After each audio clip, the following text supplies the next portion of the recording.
시청자 여러분 안녕하십니까? 잡학사전 진행의 김정희입니다. 오늘은 정혜윤, 한다원 아나운서와 함께합니다. 안녕하세요. 안녕하세요. 우리는 하루 중 일터에서 많은 시간을 보냅니다. 따라서 어떤 삶을 사느냐는 결국 어떤 일을 선택하느냐에서 비롯될 텐데요. 지금 이 시대는 그 선택지가 어느 때보다 넓어진 시대이기도 합니다. 하루가 멀다 하고 새로운 직업들이 생겨나는 이러한 사회 속에서 그 흐름을 읽는 사람에게는 더 넓은 가능성이 보입니다. 나에게 맞는 일을 찾는 것, 그 선택을 확신으로 만드는 것이 중요하겠죠. 오늘 잡학사전이 그 길목에서 함께 서겠습니다. 나만의 답을 찾는 여정, 오늘도 잡학사전 힘차게 시작합니다. 먼저 주요 뉴스 요약해드리는 잡뉴스 헤드라인 시간입니다. 첫 번째 소식입니다. 산업 현장에 즉시 투입 가능한 AI 전문 인재 양성을 위해서 정부가 대대적인 지원에 나섰습니다. 중소벤처기업부와 중소벤처기업진흥공단은 이를 위해 전국 10개 대학에 산업특과 AI 계약학과를 신설하기로 했는데요. 이번 사업은 전문 인력 부족으로 AI 도입에 애를 먹고 있는 중소기업들을 돕기 위해 올해 처음 기획됐습니다. 경남대와 아주대, 인하대를 비롯해 전국 10개 대학에 석박사 과정이 신설되고요. 바이오, 항공, 방산, 소재 부품 등 주요 산업과 AI를 융합한 맞춤형 교육이 함께 이뤄집니다. 이와 함께 일반형 계약학과 3곳도 추가로 선정됐습니다. 대학과 기업이 함께 실무 프로젝트를 수행하며 생산 공정 개선이나 품질 관리, 고도와 같은 이 실제 현장 과제를 수업에 반영할 예정으로 교육 현장과 산업 현장의 벽을 허무는 이번 시도가 중소기업 현장에 어떤 변화를 가져올지 기대가 모이고 있습니다. 다음 뉴스입니다. 최근 고용시장에 이해하기 어려운 역설적인 현상이 나타나고 있습니다. 일자리가 줄어들면 실업급여 신청이 늘어야 하는데 취업자 수가 1년 5개월 만에 감소세로 전환했음에도 실업급여는 오히려 줄어들고 있는 겁니다. 지난해 같은 달 취업자 수는 4만 명 줄었지만 실업급여 지급액은 2달 연속 전년 대비 감소한 건데요. 고용 상황이 악화되는데 실업급여 지표는 개선된 것처럼 보이는 이른바 비동조화 현상입니다. 정부와 노동당국은 이러한 현상의 원인을 3가지로 분석했는데요. 첫 번째 원인은 비경제활동 인구 증가로 실업급여는 적극적인 구직자에게만 지급되는데 구직을 접은 사람이 많아지면서 수급 대상에서 빠진 겁니다. 또한 고용보험 가입률이 낮은 임시직 위주로 일자리가 줄었고 마지막으로 실업급여는 실직 후 최대 1년 내에만 실청하면 되기에 실제 고용 상황이 반영되기까지 시간차가 발생한다는 점도 원인입니다.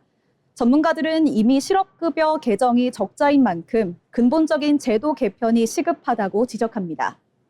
다음 소식입니다. 국내 주요 기업들이 정부 주관의 K-뉴딜 아카데미 참여해 대규모 청년 인재 양성에 나섭니다. 이번 사업은 수도권에 집중된 기회에서 소외되었던 비수도권 청년들에게 실무교육과 채용 연계의 길을 열어주겠다는 취지인데요. 삼성은 청년희망 배움터를 통해 비수도권 청년 1,000명을 선발해 IT 제조와 선박 제조 등 6개 분야에서 최대 700시간의 집중 교육을 제공하고 SK그룹은 SK하이닉스와 텔레콤, AX 등 주요 계열사가 나서 AI 반도체와 보안 네트워크 등 특화 교육을 진행할 예정입니다.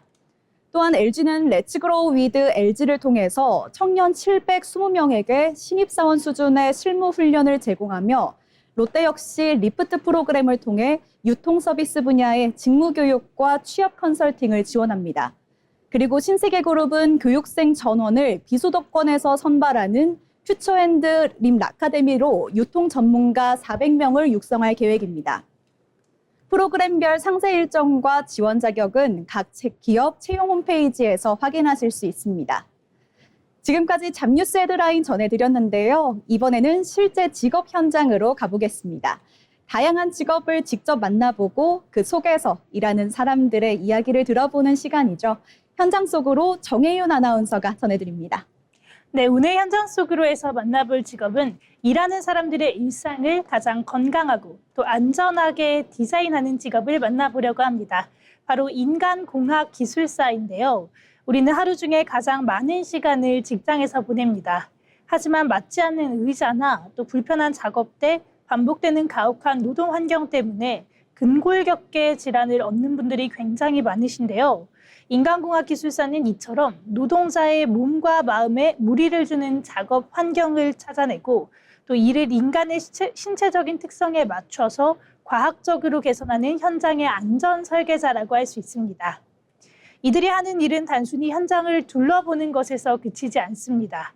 대형 자동차 공장이나 조선소, 또 전자제품 조립 라인 같은 이런 산업 현장에서 작업자가 어떤 자세로 일하는지, 또 특정 공구나 기계를 사용할 때 몸의 어느 부위가 무리가 가는지 정밀하게 분석하는데요.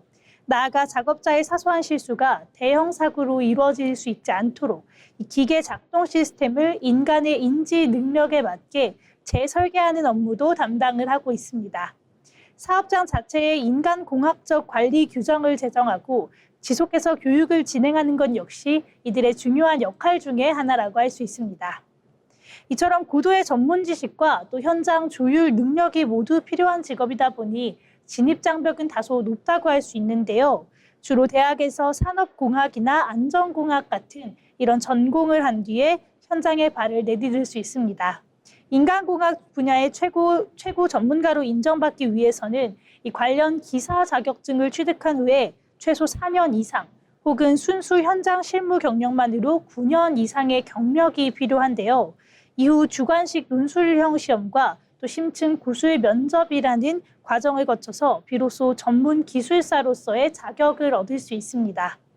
이 전문성을 갖춘 인간공학 기술사의 진로는 매우 넓은 편인데요. 대기업의 안전보건부서는 물론이고요. 이 산업보건 전문기관이나 작업환경 측정기관, 또 컨설팅 연구소 등으로 진출해서 활약을 할 수가 있습니다. 이 또한 노동자의 건강을 지키는 핵심 인력인 만큼 일반 기업과 공공기관에서 채용을 할 때 보수나 승진에 있어서 강력한 우대를 받을 수 있고요. 보건직 공무원 채용 시험에서는 5%라는 높은 가산점을 받을 수도 있습니다. 이렇게 아무리 첨단 인공지능이 세상을 바꾸고 있다고 해도 이 산업의 현장을 지키는 가장 소중한 가치는 결국 사람이겠죠.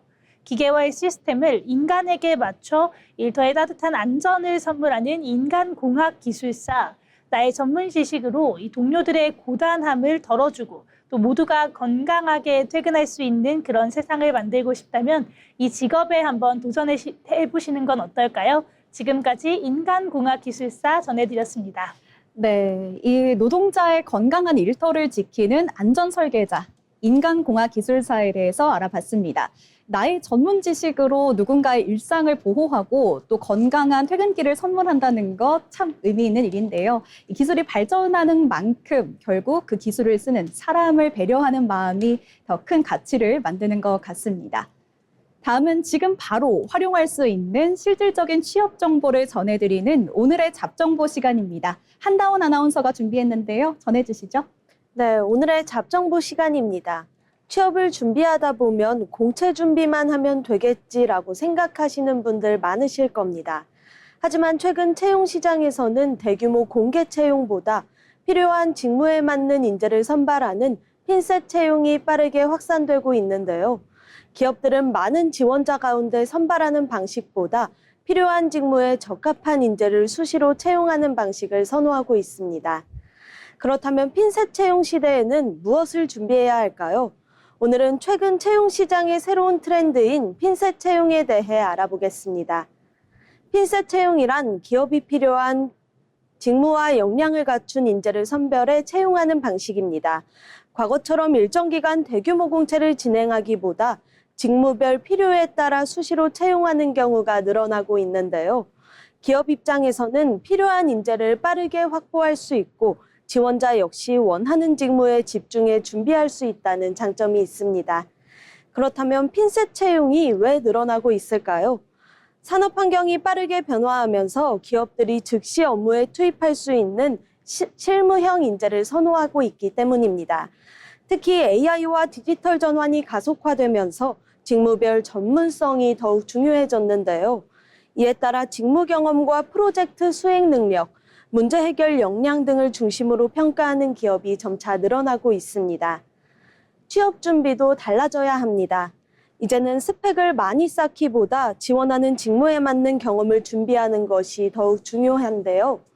직무 관련 프로젝트와 인턴십, 공모전, 대외 활동 등을 통해 실무 경험을 쌓고 이를 자기소개서와 포트폴리오에 구체적으로 담아내는 것이 경쟁력이 될 수 있습니다. 또 기업이 요구하는 직무 역량을 미리 확인하고 이에 맞춰 준비하는 전략도 필요합니다. 채용 공고를 볼 때는 모집 요건만 확인하기보다 우대 사항과 담당 업무를 함께 살펴보는 것이 중요합니다. 같은 직무명이라도 기업마다 요구하는 역량이 다를 수 있기 때문인데요. 작은 경험이라도 직무와 연결해 설명할 수만 있다면 핀셋 채용에서는 충분한 경쟁력이 될 수 있습니다. 전문가들은 앞으로도 핀셋 채용은 더욱 확대될 것으로 전망하고 있습니다. 기업들은 학점이나 자격증보다 실제 업무 수행 능력과 조직 적합성을 더욱 중요하게 평가하고 있는데요. 따라서 지원하는 기업의 직무를 충분히 분석하고 자신만의 경험과 강점을 구체적으로 준비하는 것이 무엇보다 중요합니다. 취업 시장은 빠르게 변화하고 있습니다. 이제는 많은 스펙보다 직무에 맞는 역량과 경험이 더욱 중요한 경쟁력이 될 거라고 보이는데요. 채용 정보를 꼼꼼히 확인하고 자신의 진로에 맞는 준비를 이어간다면 취업에 한 걸음 더 가까워질 수 있을 겁니다. 더 다양한 채용 정보와 취업 지원 서비스는 워크넷과 고용24에서 확인하실 수 있습니다. 지금까지 오늘의 잡정보였습니다. 네, 이 대규모 공채 시대가 다소 저물어 가고 이제는 내 역량을 정교하게 다듬어서 보여줘야 하는 이른바 핀셋 채용의 시대가 도래했습니다. 단순히 스펙을 늘리기보다 내가 가진 경험을 직무에 맞게 연결하는 힘이 곧 합격의 열쇠가 될 텐데요. 오늘 전해드린 정보가 여러분의 취업 준비의 방향을 잡는 데 도움이 되었길 바랍니다. 세상에는 우리가 아직 잘 알지 못하는 다양한 직업들이 존재하는데요. 새롭게 떠오르는 직업과 앞으로 주목해야 할 미래 직종을 살펴보는 시간, 직업의 세계입니다. 김채연 아나운서가 전해드립니다. 직업의 세계 시간입니다. 여러분은 세계적인 피아니스트의 공연을 완성하는 사람이 누구라고 생각하시나요? 대부분은 연주자를 떠올리겠지만 무대 뒤에는 피아노의 소리를 책임지는 사람이 있습니다. 오늘 소개해드릴 직업은 바로 피아노 조율사입니다. 많은 사람들이 조율사를 그저 음정을 맞추는 사람이라고 착각합니다. 하지만 실제 현장에서는 훨씬 복잡한 작업이 이뤄지는데요. 건반의 움직임을 조정하고 해머의 상태를 점검하며 음색과 울림까지 세밀하게 다듬어서 연주자가 원하는 소리를 만들어주는 역할을 수행합니다.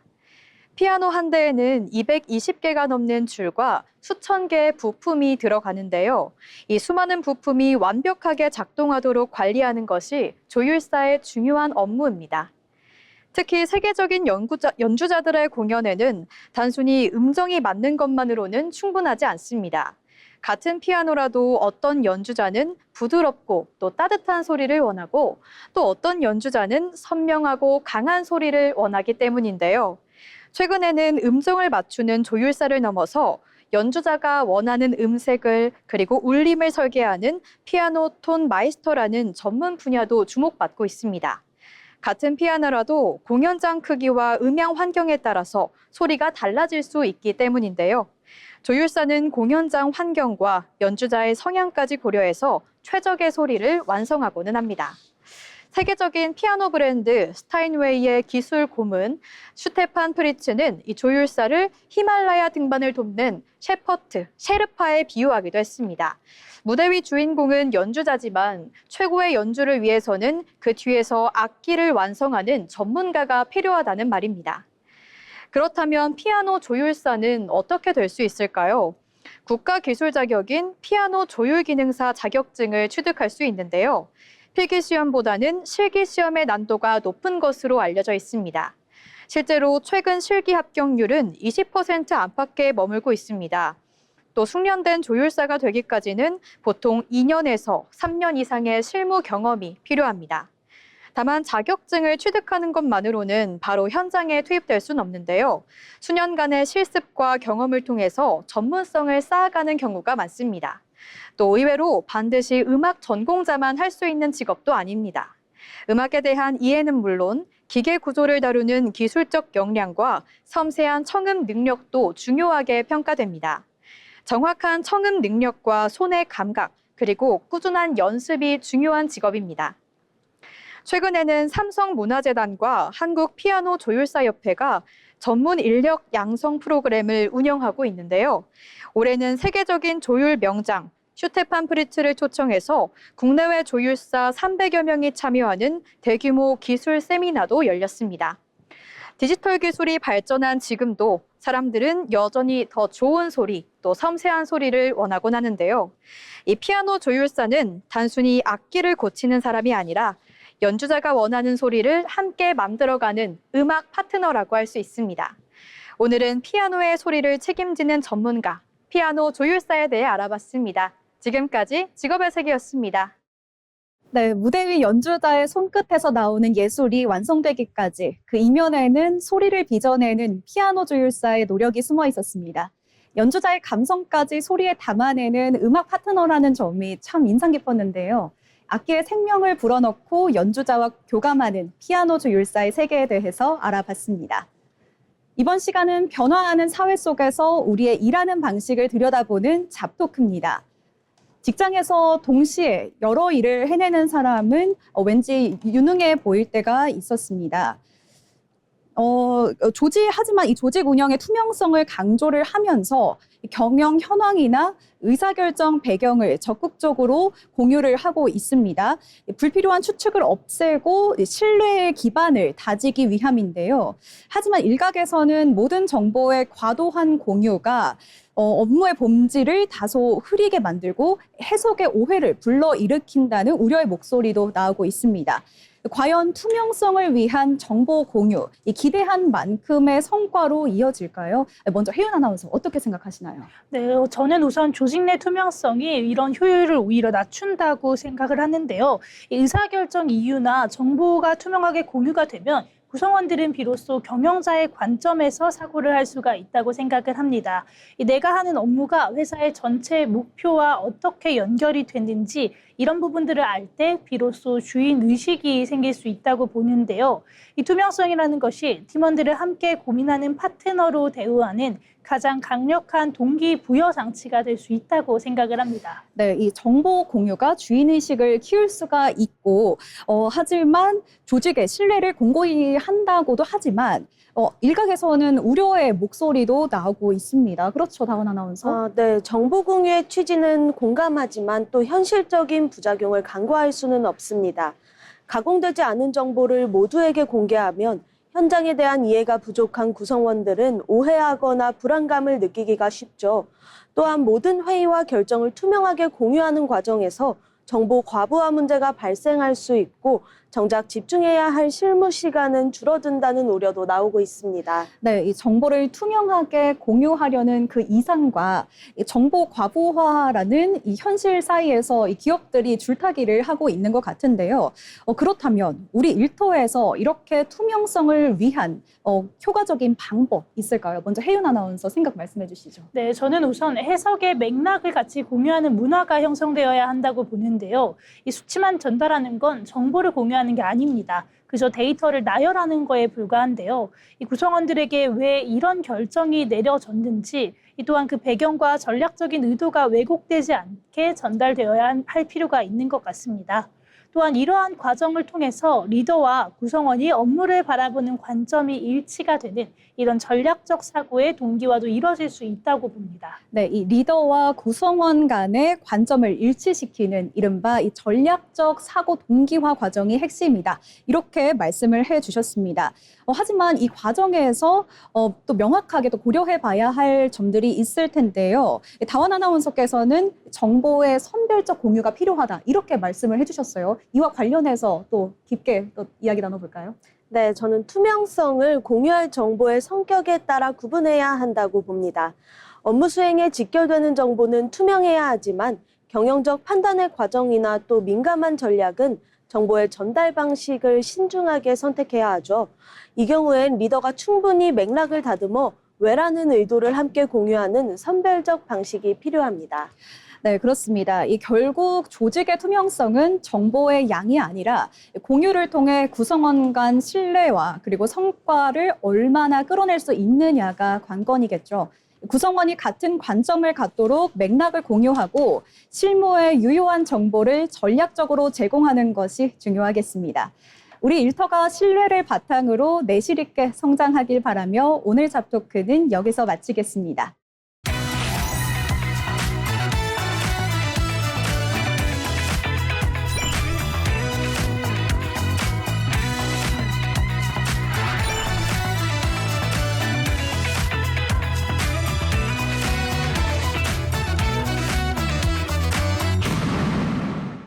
이렇게 빠르게 사회가 변화하고 있지만 그 와중에도 묵묵히 자신의 길을 걸어가는 사람들이 있습니다.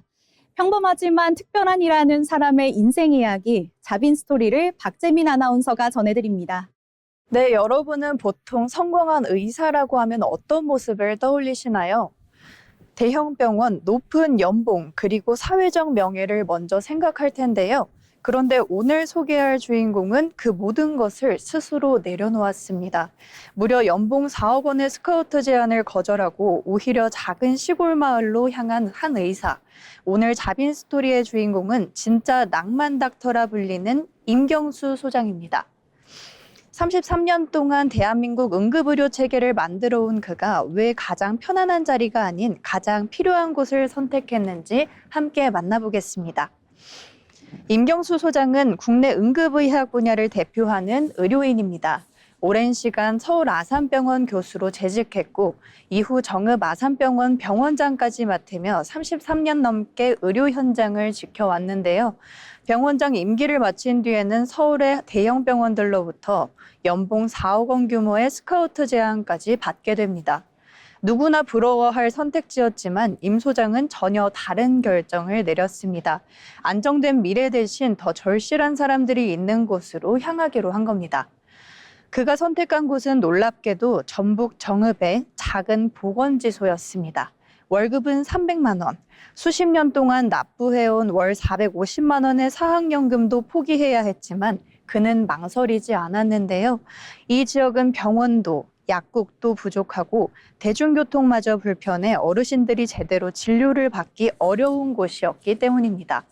그는 결국 가장 좋은 조건이 있는 곳이 아니라 가장 도움이 필요한 곳을 선택했습니다. 현재 임경수 소장은 정읍시 고부면 보건지소 2층 작은 옥탑방에서 생활하고 있습니다. 그리고 매일 아침 7시 40분 가장 먼저 진료실 문을 여는데요. 이유는 단 하나입니다. 버스 배차가 많지 않은 어르신들이 정해진 시간 안에 진료를 받을 수 있도록 하기 위해서인데요. 환자들은 종종 진료비 대신 직접 만든 인절미나 갓 수확한 채소를 건네곤 합니다. 임 소장은 이 작은 선물들이 그 어떤 금덩이보다 귀하다고 말하는데요. 임경수 소장의 이야기는 우리에게 단 한 가지 중요한 질문을 던집니다. 성공이란 과연 더 많은 돈을 버는 것일까요? 아니면 누군가에 꼭 필요한 사람이 되는 걸까요? 수억 원의 연봉보다 의료 사각지대에 놓인 사람들을 먼저 바라본 의사, 그리고 가장 소외된 곳에서 가장 따뜻한 손을 내밀고 있는 사람, 진짜 의사의 의미를 몸소 보여주고 있는 임경수 소장의 행보를 자빈 스토리가 응원합니다. 지금까지 자빈 스토리였습니다. 성공이란 더 많이 갖는 것이 아니라 누군가에게 가장 필요한 사람이 되는 것이다. 화려한 명예보다 환자들과 눈 맞추는 그 평범한 일상을 택한 진심이 오늘 우리에게도 큰 울림을 주는데요. 이 낮은 곳에서 빛나는 가치를 보여준 임경수 소장의 이야기까지 함께 하셨습니다. 계속해서 경제로 보는 일터입니다. 경제의 변화는 곧 일의 방식과 일자리의 모습에도 영향을 미치죠. 이번 시간에는 경제 흐름을 통해서 산업과 일터의 변화를 함께 들여다보겠습니다. 원호식 아나운서가 전해드립니다. 경제 흐름을 통해 우리의 일터를 들여다보는 시간, 경제를 보는 일터입니다. 최근 AI 산업이 빠르게 성장하면서 반도체만큼이나 주목받는 산업이 있습니다. 바로 데이터 센터입니다. 챗 GPT를 비롯한 생성형 AI 서비스가 확산되면서 전 세계적으로 대규모 데이터 센터 건설이 이어지고 있는데요. 데이터 센터는 단순히 컴퓨터를 모아놓은 공간이 아니라 AI가 학습하고 서비스를 제공하기 위해 필요한 핵심 인프라 역할을 하고 있습니다. 오늘은 데이터 산업이 왜 빠르게 성장하고 있는지, 그리고 이러한 변화가 우리의 일터를 어떻게 바꾸고 있는지 함께 살펴보겠습니다. AI는 일반 인터넷 검색보다 훨씬 많은 연산 능력과 전력을 필요로 합니다. 질문 하나를 처리하기 위해 수많은 반도체가 동시에 작동하고 막대한 전기가 사용되기 때문인데요. 이에 따라 미국을 비롯한 글로벌 빅테크 기업들은 수십조 원 규모의 데이터 센터 투자를 이어가고 있습니다. 마이크로소프트와 아마존, 구글 메타 등 주요 기업들은 AI 경쟁력을 확보하기 위해 데이터 센터를 지속적으로 확대하고 있는데요. 우리나라 역시 국내외 기업들의 데이터 센터 투자와 관련 인프라 구축이 활발하게 진행되고 있습니다. AI 산업이 성장할수록 이를 뒷받침하는 데이터 센터의 중요성도 함께 커지고 있는 겁니다. 데이터 센터가 늘어나면서 새로운 일자리도 함께 늘어나고 있습니다. 대표적으로 서버와 네트워크를 관리하는 IT 엔지니어는 물론이고 전력을 안정적으로 공급하는 전기 설비 전문가, 냉각 시스템을 운영하는 설비 관리 인력, 그리고 보안을 책임지는 사이버 보안 전문가에 대한 수요도 빠르게 증가하고 있는데요. 특히 데이터 센터는 24시간 365일 쉬지 않고 운영되는 시설인 만큼 전력과 냉각 설비를 실시간으로 점검하고 장애를 예방하는 운영 인력의 역할이 매우 중요합니다. 작은 시스템 오류 하나만 발생해도 AI 서비스나 클라우드 시스템이 동시에 멈출 수 있기 때문에 예방 점검과 유지 보수를 담당하는 전문 인력의 가치도 더욱 높아지고 있는데요. 최근 AI 서버를 설치하고 관리하는 기술자와 데이터 센터의 에너지 효율을 높이는 전문 인력까지 새로운 직무로 떠오르고 있습니다. 과거에는 데이터 센터가 단순한 IT 시설로 여겨졌다면 이제는 다양한 산업을 연결하는 새로운 고용의 중심으로 자리 잡고 있는 겁니다. 기업들도 이러한 변화에 맞춰 새로운 기회를 찾고 있습니다. 전력기기 기업들은 변압기와 배전 설비 공급을 확대하고 있으며 건설업계 역시 초대형 데이터 센터 시공 사업에 적극적으로 참여하고 있는데요. 특히 AI 데이터 센터는 일반 건물보다 훨씬 많은 전력을 안정적으로 공급해야 하고 서버에서 발생하는 열도 빠르게 식혀야 합니다. 이 때문에 변압기와 냉각 장비, 그리고 전력 관리 시스템을 만드는 기업들의 중요성이 빠르게 커지고 있습니다. 또 AI 서버에 필요한 반도체와 광통신 장비를 생산하는 기업들도 투자를 확대하고 있는데요. 이처럼 데이터 센터 한 곳이 들어서면 IT뿐 아니라 건설과 전력, 설비, 제조업까지 다양한 산업이 함께 성장하는 구조가 만들어지고 있습니다. AI 시대에는 좋은 서비스를 만드는 것만큼이나 안정적으로 운영할 수 있는 인프라가 중요해지고 있습니다. 그 중심에 있는 것이 바로 데이터 센터인데요. 전문가들은 앞으로 AI 산업이 더욱 확대될수록 데이터를 저장하고 처리하는 시설의 중요성도 계속 커질 것이라 전망하고 있습니다. 이에 따라 IT 분야뿐 아니라 전력과 건설, 설비 보안 등 다양한 산업에서 새로운 일자리와 투자 기회도 함께 늘어날 것으로 기대되고 있습니다. AI가 바꾸는 미래, 그 변화는 이미 우리의 일터에서도 시작되고 있습니다. 지금까지 경제로 보는 일터였습니다. 네, 전력과 건설 그리고 IT 기술까지 데이터 센터라는 하나의 접점에서 우리의 경제의 새로운 생태계가 만들어지고 있습니다. 과연 이 새로운 생태계가 우리에게 어떤 기회를 가져다 줄지 앞으로 계속 지켜봐야겠습니다. 이번 시간은 데이터로 본 일터 자비쇼 시간입니다.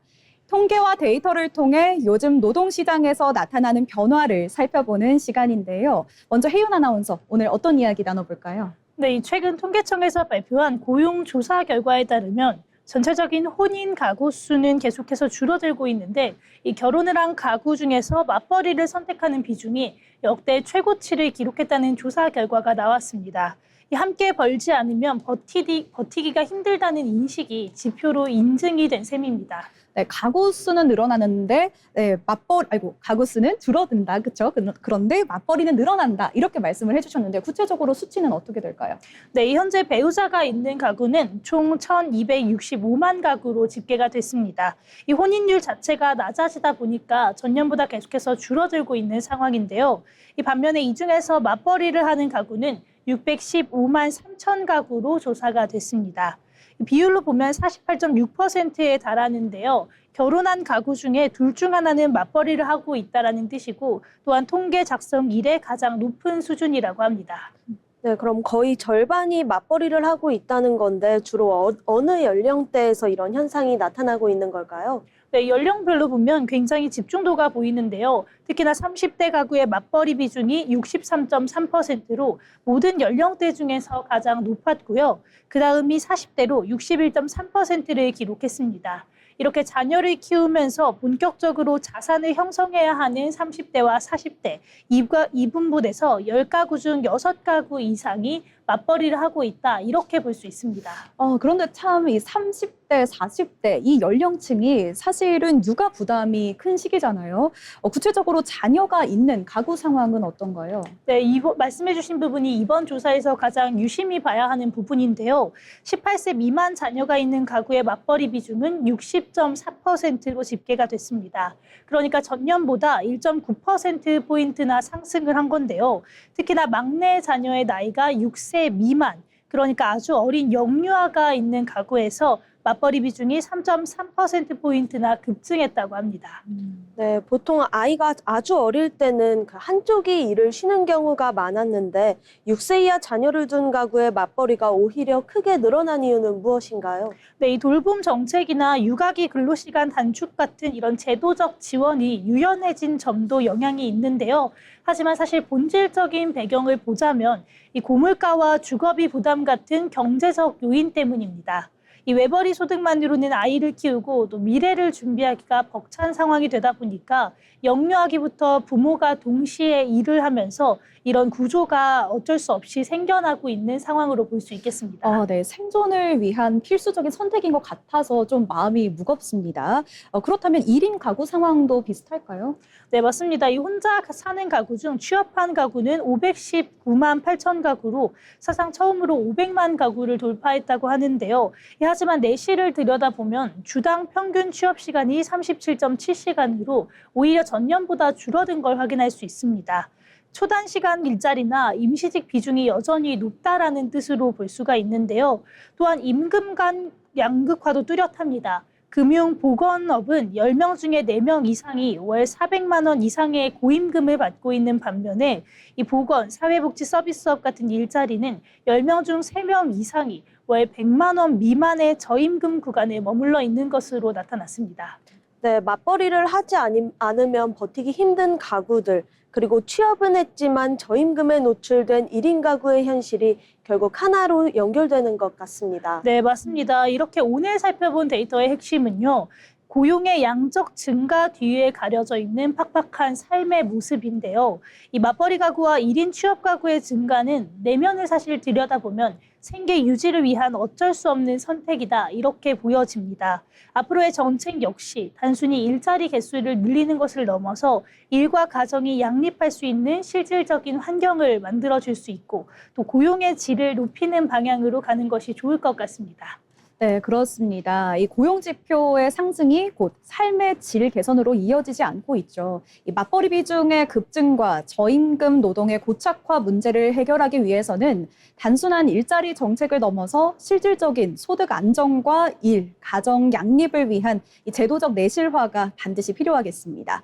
네, 그렇다면은 다원 아나운서 계속해서 어떤 이야기 나눠볼까요? 네, 오늘은 AI 시대를 맞아 빠르게 늘어나고 있는 직장인 재교육, 이른바 리스킬링과 업스킬링에 대해 이야기해 보려고 합니다.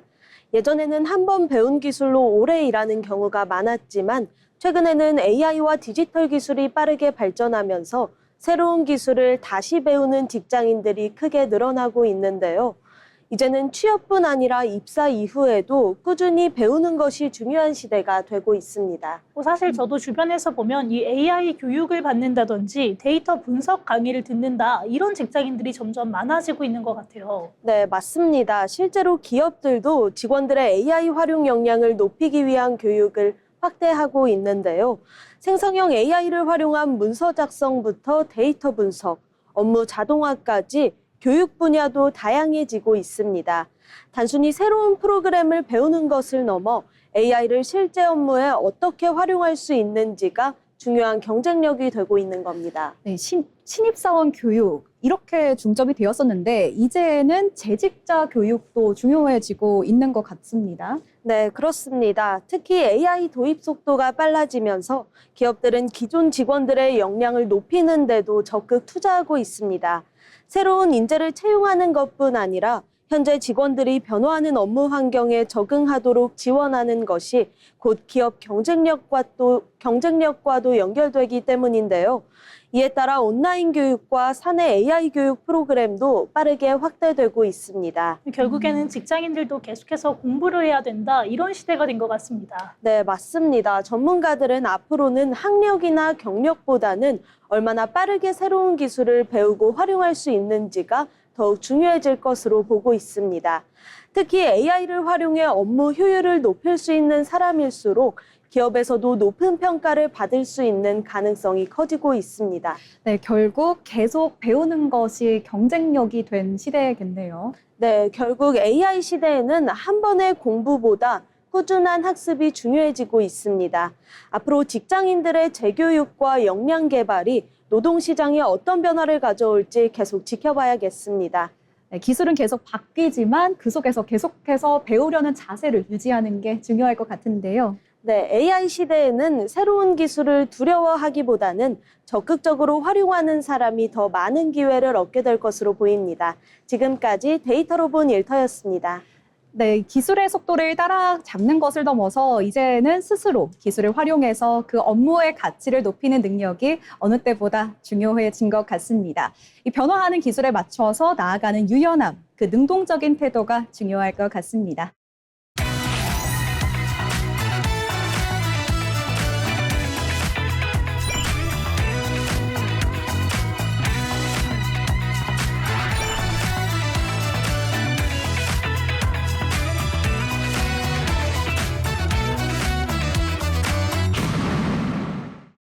취업을 준비할 때 중요한 것 중 하나는 바로 기업을 제대로 이해하는 것이죠.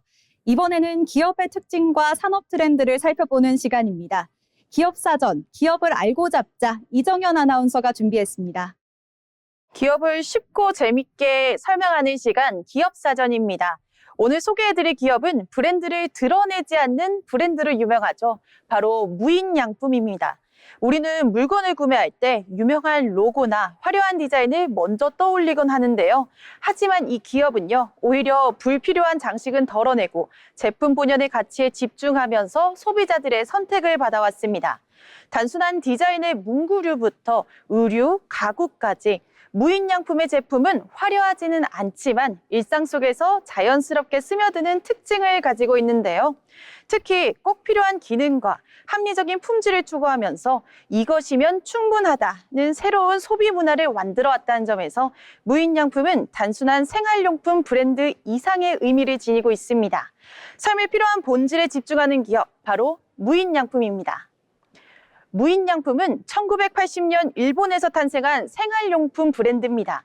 처음에는 일본 유통기업 세이유의 자체 브랜드 상품으로 시작했는데요. 당시 과대한 포장과 불필요한 기능을 줄이고 좋은 품질의 제품을 합리적인 가격에 제공하겠다는 철학을 내세웠습니다. 이후 의류와 식품, 가구 등으로 제품군을 넓혀가면서 글로벌 브랜드로 성장하게 됐는데요. 특히 제품의 브랜드 로고를 크게 드러내지 않고 사용자의 편의성과 실용성에 집중한 점은 무인양품만의 차별화된 경쟁력으로 평가받고 있습니다. 이 기업의 가장 큰 특징 중 하나는 바로 덜어내는 디자인에 있습니다. 무인양품은 화려한 색상이나 과도한 장식을 배제하고 누구나 편안하게 사용할 수 있는 제품을 선보여 왔습니다. 정해진 유행을 따르기보다는 오래 사용할 수 있는 디자인을 추구하면서 소비자들이 자신의 취향에 맞게 공간과 생활 방식을 완성할 수 있도록 돕고 있습니다. 또한 제품의 생산 과정과 소재 선택에도 관심을 기울이면서 환경을 고려한 다양한 시도도 이어가고 있는데요. 이를 통해 무인양품은 단순히 물건을 판매하는 기업이 아니라 하나의 라이프 스타일을 제안하는 브랜드로 자리 잡게 됐습니다. 무인양품이 주목받는 또 하나의 이유는요. 변화하는 소비 트렌드를 반영하고 있다는 점입니다. 최근에는 과시적인 소비보다는 자신에게 꼭 필요한 것을 선택하는 가치적인 소비에 집중하고 있습니다. 무인양품은 이러한 흐름 속에서 단순함과 실용성을 앞세우며 폭넓은 소비자층의 공감을 얻고 있습니다. 특히 깔끔한 디자인과 높은 활용도를 갖춘 제품들은 젊은 세대를 중심으로 꾸준한 인기를 이어가고 있는데요. 이는 단순히 제품을 판매하는 것을 넘어서 소비자들의 삶의 방식과 취향을 함께 제한하는 전략으로 이어지고 있습니다.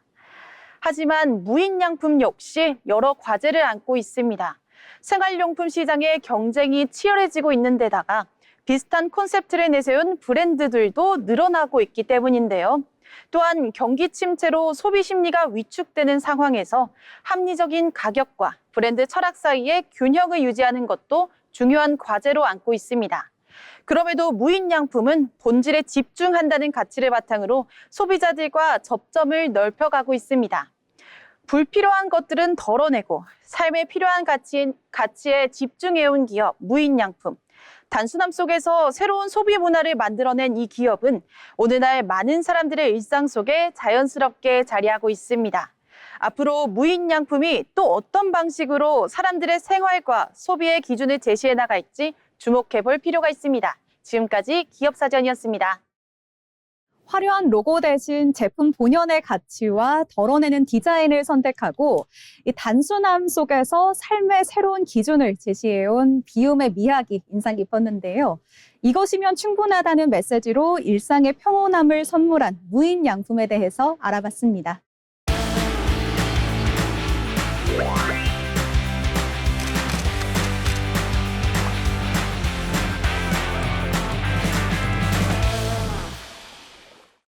전국의 축제와 핫플레이스를 소개해드리는 어디 갈까 시간입니다.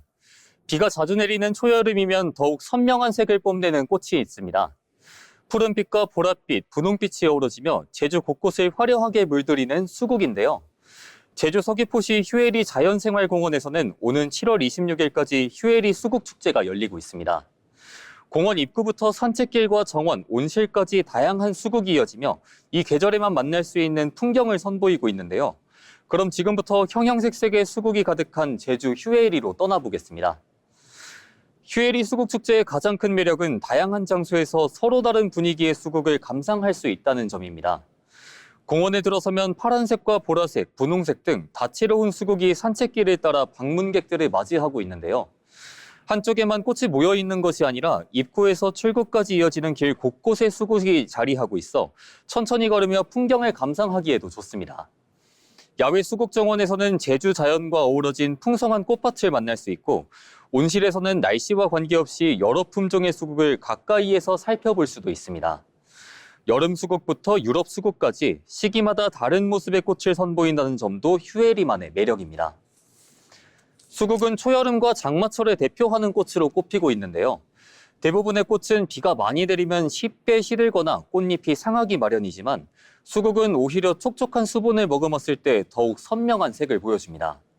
그래서 흐린 날에도 화사한 풍경을 만들어내며 많은 사람들이 이 시기에 수국 명소를 찾는 이유가 되는데요. 휴에리에서는 산책길과 정원 곳곳에서 수국이 넓게 펼쳐져 있어 걷는 동안에도 계절의 변화를 자연스럽게 느낄 수 있습니다. 비가 갠 뒤 반짝이는 꽃잎의 모습은 물론이고 안개가 살짝 내려앉은 날에는 또 다른 분위기의 풍경을 만날 수 있습니다. 날씨에 따라 같은 장소도 전혀 다른 장소로 변하는 점이 수국축제의 또 다른 매력입니다. 휴에리는 신혼여행이나 웨딩 촬영, 그리고 우정사진을 남기기에 좋은 장소로도 많은 사랑을 받고 있습니다. 산책로를 따라 수국이 양쪽으로 길게 이어지는 꽃길은 휴에리의 대표적인 촬영 장소인데요. 꽃 가까이에서 인물을 중심으로 사진 촬영을 해도 좋고 넓게 펼쳐진 정원을 배경으로 수국 풍경을 한 장에 담아도 좋습니다. 온실과 야외 정원이 서로 다른 분위기를 가지고 있어 공원 안에서도 다양한 느낌의 사진을 남길 수 있습니다. 화려한 장식을 더하지 않아도 풍성한 꽃송이와 제주의 자연이 그대로 배경이 되어주기 때문에 가족과 연인, 친구와 함께 여름날의 추억을 남기기에도 적합합니다. 휴에리에서는 수국 관람과 함께 제주 자연을 가까이에서 느낄 수 있는 여러 체험도 즐길 수 있습니다. 산토끼와 염소, 말, 흑돼지 등 공원에서 생활하는 동물들에게 직접 먹이를 주며 교감을 할 수 있습니다. 아이들과 함께 방문한다면 꽃구경뿐만 아니라 동물을 만나는 색다른 경험까지 더할 수 있습니다. 돌탑 쌓기와 투호, 고리 던지기 같은 전통놀이와 야생화를 살펴보는 자연학습 체험도 마련돼 있습니다. 공원은 오전 9시부터 오후 6시까지 운영되고 입장은 오후 5시 30분에 마감이 됩니다. 여유롭게 산책길을 산책길과 체험을 둘러보려면 입장 마감 시간보다 조금 일찍 방문하는 것이 좋겠습니다. 수국은 비가 내리고 습도가 높아지는 여름의 문턱에서 가장 풍성한 모습을 보여주는 꽃입니다. 그래서 장마철의 흐린 하늘 아래서도 수국이 피어난 길만큼은 화사한 색으로 가득한데요. 제주의 자연과 형형색색의 수국, 여기에 다양한 체험까지 함께 즐길 수 있는 휴에리 자연생활공원. 본격적인 무더위가 시작되기 전 제주를 물들인 수국의 향연 속에서 초여름의 정취를 느껴보시기 바랍니다. 지금까지 어디 갈까였습니다. 네, 제주 여행 계획 있으신 분들은 휴에리 수국 축제도 방문해 보시면 좋을 것 같습니다. 마지막으로 알아두면 도움이 되는 생활 정보를 전해드리는 알쓸정 시간입니다. 최진영 아나운서가 전해드립니다. 알아두면 쓸데있는 정보, 알쓸정 시간입니다. 살다 보면 종종 몸 상태가 안 좋거나 속이 더부룩하거나 할 때가 있죠. 병원에 가기에는 애매하고 약국도 안 여는 주말이나 밤이라면 집에 놓아둔 약이 있는지부터 찾아보게 될 텐데요. 집안 서랍을 찾다가 오래전에 사둔 약을 발견하고 안도의 한숨을 쉬려던 찰나 한 가지 생각이 스칠 때가 있습니다. 이 약, 과연 먹어도 되는 걸까 하는 생각인데요. 그 생각 때문에 약 먹기를 주저해 보신 경험도 한 번쯤은 있으실 겁니다. 오늘 알쓸정에서는 오래된 약을 먹어도 괜찮은지, 그리고 먹을 수 없는 약은 어떻게 처리해야 하는지에 대해 알려드리겠습니다. 요즘은 편의점에서도 약을 구할 수 있는 세상이 됐습니다. 2012년 시행된 안전상비의약품 제도 덕에 편의점에서도 감기약, 소화제 등 일부 약 판매가 허용됐기 때문인데요. 이렇게 약에 대한 접근성이 과거에 비해 좋아지면서 편의점에 방문한 김에 비상시 먹을 약을 사두는 경우도 적지 않습니다. 그리고 그렇게 미리 사둔 약들은 건강한 몸 상태가 오랫동안 유지된다면 집에 있는 서랍이나 약상자에 방치되기 마련인데요. 그렇다면 오래 방치해둔 약 먹어도 되는 걸까요? 전문가들은 너무 오래된 약의 경우 복용을 권장하지 않는다고 합니다.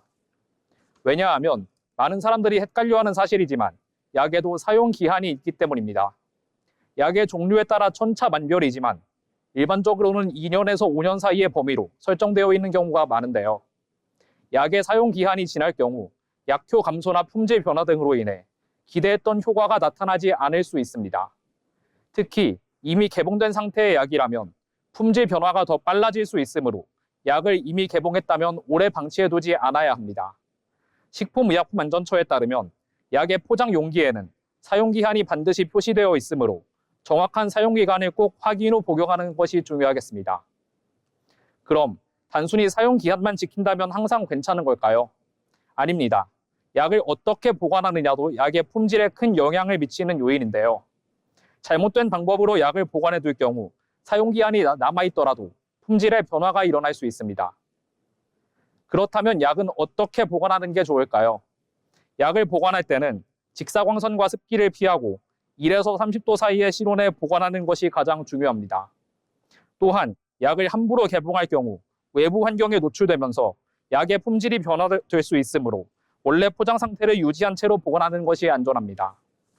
냉장 보관이 필요한 약은 반드시 냉장고에 넣어야 하는 것도 명심할 필요가 있겠습니다. 약은 보관뿐만 아니라 처리에도 신경을 써야 합니다. 집에 보관해 두었던 약이 오래돼 먹지 못하게 됐을 때 그 약을 어떻게 처리해야 하나 고민되시는 분들도 많으실 텐데요. 그냥 쓰레기통이나 변기에 버리면 되지 않나 싶을 수도 있겠지만 사실 그것은 잘못된 방법입니다. 의약품에는 다양한 화학 성분이 포함되어 있기 때문에 일반 쓰레기처럼 버릴 경우 환경을 오염시킬 수 있고 어린아이나 반려동물이 우연히 섭취할 위험도 있기 때문입니다. 따라서 피해 의약품을 처리할 때는 반드시 가까운 보건소나 주민센터, 약국에 있는 전용 수거함에 배출해야 합니다. 우리의 건강을 지켜주고 삶의 질을 높여준 고마운 존재인 약. 하지만 제대로 알고 쓰지 않는다면 오히려 우리의 건강을 해칠 수도 있습니다. 약을 먹기 전 항상 꼼꼼히 확인하고 버릴 때도 신경을 쓰는 습관이 우리의 건강과 환경을 지키는 지름길이라는 점 꼭 기억해 두셨으면 좋겠습니다. 지금까지 알쓸정이었습니다. 네, 약의 올바른 관리법 그리고 처리법까지 알아봤습니다.